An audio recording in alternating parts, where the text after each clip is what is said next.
As the Epstein files continue to surface, they do not deliver a single explosive revelation, but something far more unsettling, a clearer view of how power, privilege, and secrecy can intersect. These records remind us that justice is not only about identifying guilt, but about understanding the systems that allow wrongdoing to remain hidden for years. While some documents answer long-standing questions, many others remain sealed, redacted, or yet to be released. That reality leaves the public suspended between disclosure and doubt, transparency and restraint. Protecting victims must remain paramount, but so too must accountability and trust in public institutions. What is undeniable is that Jeffrey Epstein did not operate in isolation. His access to wealth, influence, and elite circles exposed vulnerabilities within legal, political, and social systems that are meant to safeguard the most vulnerable. Whether these new disclosures lead to reform, further investigation, or lasting change will depend not only on what is released, but on how institutions respond. For now, the Epstein files stand as a test of transparency in a democracy, a measure of whether truth can emerge even when it is uncomfortable, incomplete, and politically inconvenient. This story is still unfolding, and its final chapter has yet to be written. This is International Broadcast. Lawmakers forced a floor vote. The bill passed the House overwhelmingly, 427-1, with only one dissenting vote. The Senate approved the legislation without objection, and Trump signed it into law shortly afterward. Attorney General Pam Bondi was given 30 days to release all relevant Epstein and Maxwell materials, with discretion to redact content tied to privacy concerns or ongoing investigations. The contents of the unreleased files remain largely unknown, but names have surfaced in previous court documents and flight records. Figures mentioned in past materials include Bill Clinton, Prince Andrew, Michael Jackson, Elon Musk, Larry Summers, Steve Bannon, and Donald Trump. Legal experts stress that appearing in Epstein-related records does not imply criminal conduct. Donald Trump and Jeffrey Epstein were known to be social acquaintances in the 1990s, moving within overlapping elite circles. Trump has acknowledged knowing Epstein but has repeatedly denied any wrongdoing, stating that they fell out years before Epstein's first arrest. Accounts differ on whether the split stemmed from personal disputes or business conflicts. Public interest in the Epstein case endures because it touches on deeper questions that transcend politics. Why was Epstein treated so leniently in 2008? Did others enable or benefit from his crimes? And how did one of the most closely monitored inmates in the country die in federal custody? As the files continue to emerge, the world watches to see whether they will finally provide answers, or deepen one of the most troubling mysteries of our time. According to a 2025 Justice Department memo, the FBI collected more than 300 gigabytes of evidence connected to Epstein.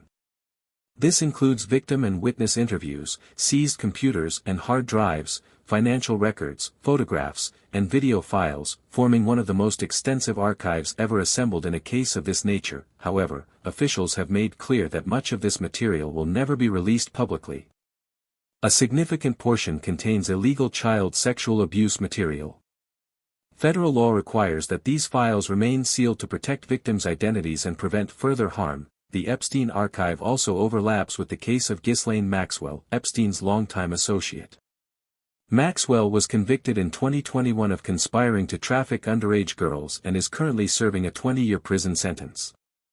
Records connected to her case are subject to similar legal protections and redactions. While attention is focused on what may be released next, portions of the Epstein record are already public. In the days leading up to the December deadline, Democrats on the House Oversight Committee released approximately 70 photographs from Epstein's estate, marking the third such release in recent months. Earlier disclosures included thousands of emails, flight logs from Epstein's private jet, and a heavily redacted version of his contact book. These materials listed numerous high-profile individuals, reigniting debates about who had access to Epstein and under what circumstances. In February, the Justice Department and FBI released what they described as the first phase of declassified Epstein files. Critics quickly pointed out that most of the 341 pages contained information already known to the public. By July, authorities said no further releases were planned, a stance that has since changed dramatically. The turning point came through a rarely used congressional tool known as a discharge petition. with the support of 4 Republicans and all 214 House Democrats and members of the Republican Party. Many demanded clarity about what federal investigations uncovered and whether critical information had been withheld from the public for years. Initially resistant, Trump ultimately reversed course and urged Republicans to support the release, framing transparency as a matter of public accountability. Congress moved swiftly. Both chambers passed legislation compelling the Justice Department to release the records, and Trump signed the bill into law in November. The law triggered a 30-day countdown, though it included important legal exceptions designed to protect victims and preserve ongoing investigations. Under the legislation, certain materials remain shielded from public release.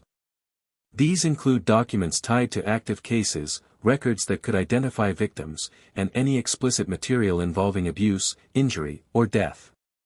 Officials emphasize that these protections are non-negotiable under federal law. The Epstein files themselves are not a single document but a massive archive accumulated over decades. They originate primarily from 2 major criminal investigations. The first began in 2005, when the parents of a 14-year-old girl reported to Florida police that Epstein had sexually abused their daughter at his Palm Beach mansion. During that investigation, authorities found photographs of young girls throughout Epstein's residence. Despite the severity of the allegations, Epstein reached a controversial plea deal in 2008, pleading guilty to soliciting prostitution from a minor. The agreement allowed him to avoid a lengthy prison sentence and sparked outrage that continues to this day. More than a decade later, federal prosecutors revisited Epstein's activities. In 2019, he was charged with operating a large-scale sex trafficking operation involving underage girls. Epstein died in federal custody while awaiting trial, a death officially ruled a suicide, though it immediately fueled widespread skepticism and conspiracy theories. As the public awaits further releases, the Epstein files stand as a reminder of how power, secrecy, and privilege can intersect in dangerous ways. The images alone may not deliver legal conclusions, but they reshape public understanding of how deeply Epstein embedded himself within elite networks. Ultimately, this unfolding story is not just about Jeffrey Epstein, but about transparency, accountability, and the limits of justice when power is involved. As more files are released, the world will continue to scrutinize not only the faces in the photographs, but the systems that allowed Epstein to operate in plain sight for decades. For international broadcast, this is a story that remains far from over. For years, 2 words have hovered over American public life like an unresolved question: the Epstein files.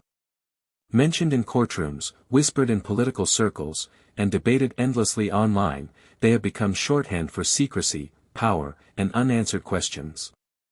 Now, after prolonged pressure and public demands for transparency, the U.S. government is moving forward with what it describes as the most extensive disclosure of records tied to Jeffrey Epstein to date. Jeffrey Epstein, a disgraced financier and convicted sex offender, was not only known for his crimes but for his proximity to some of the most influential people in the world. His social reach extended into politics, finance, royalty, and entertainment, making his case far more than a criminal investigation. It became a symbol of how wealth and access can intersect with institutional failure. The renewed attention centers on a legally mandated deadline. Friday, December 19 marked the point at which the U.S. Department of Justice was required to begin releasing its Epstein-related files. This moment did not arrive quietly. It followed weeks of intensifying political pressure from across the political spectrum. Calls for disclosure came not only from Democrats but also from President Donald Trump's own supporter. The Department of Justice has acknowledged that only a partial batch was released on the deadline, announcing that the remaining files would be made public gradually over several weeks. This announcement triggered immediate backlash, with some lawmakers accusing the DOJ of violating the spirit, if not the letter, of the Transparency Law. Expected. The release has become a deeply partisan battleground. Some Democratic lawmakers argue that the files expose a coordinated cover-up designed to protect powerful individuals. They claim selective redactions and delayed disclosures undermine public trust and deny victims full accountability. On the other side, the White House and Republican allies counter that Democrats are selectively highlighting images to construct a misleading narrative aimed at President Trump. They point out that Trump himself signed the Epstein Files Transparency Act into law, framing the controversy as politically motivated rather than justice-driven. Beyond the political theater, the files reveal disturbing insights into Epstein's psychology. Images of landline phones on his island show speed dial buttons labeled only with first names, suggesting a sense of immediacy and control over influential contacts. Investigators interpret this as evidence of Epstein's obsession with access and leverage. Beyond the political theater, the files reveal disturbing insights into Epstein's psychology. Images of landline phones on his island show speed dial buttons labeled only with first names, suggesting a sense of immediacy and control over influential contacts.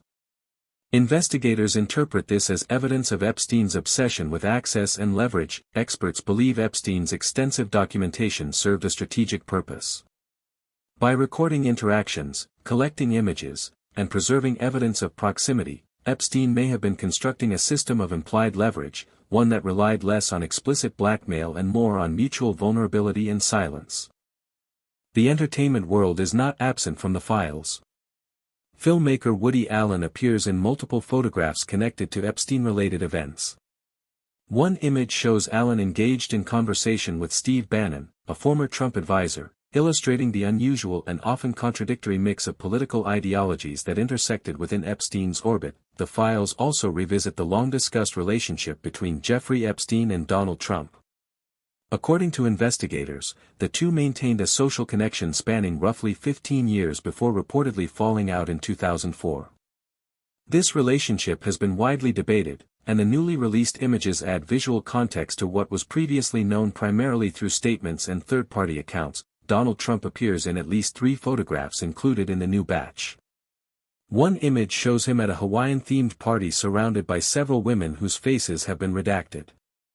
Another shows Trump seated next to a woman aboard what appears to be an aircraft.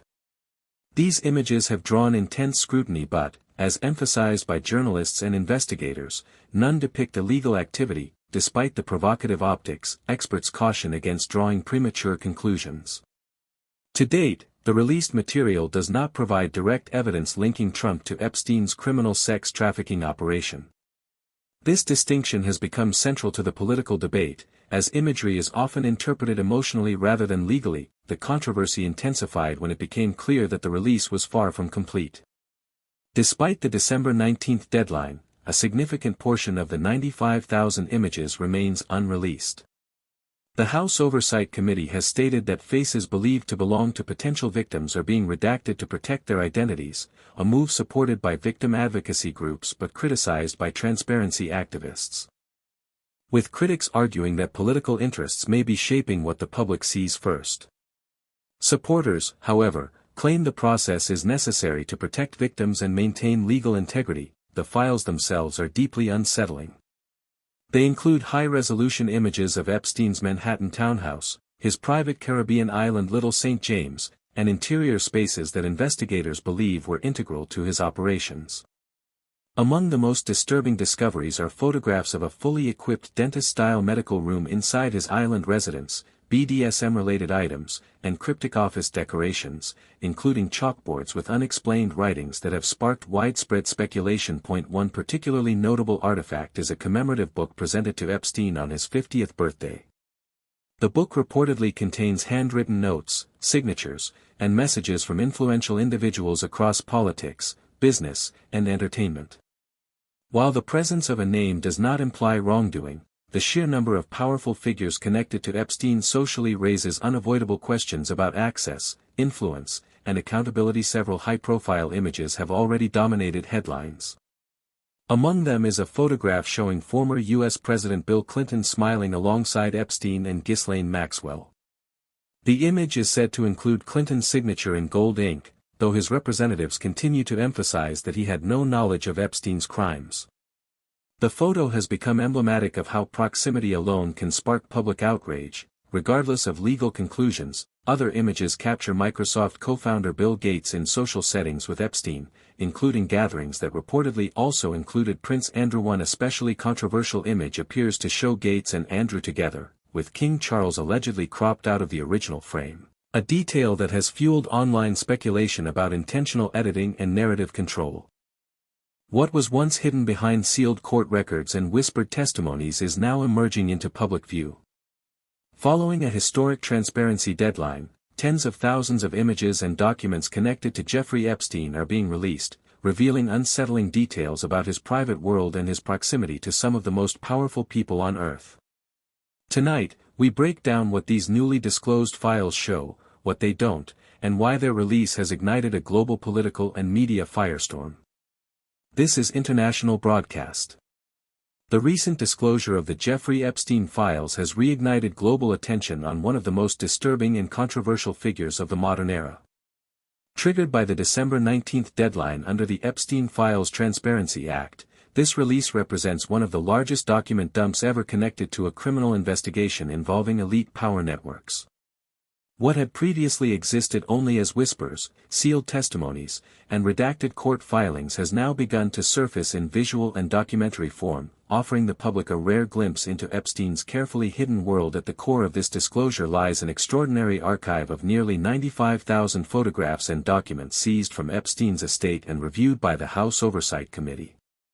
These materials blur the line between Epstein's private life and his proximity to politicians, royalty, billionaires, and cultural figures. For years, journalists attempted to connect dots through flight logs and witness accounts. Now, the files provide something far more tangible, imagery that places Epstein directly within elite social circles.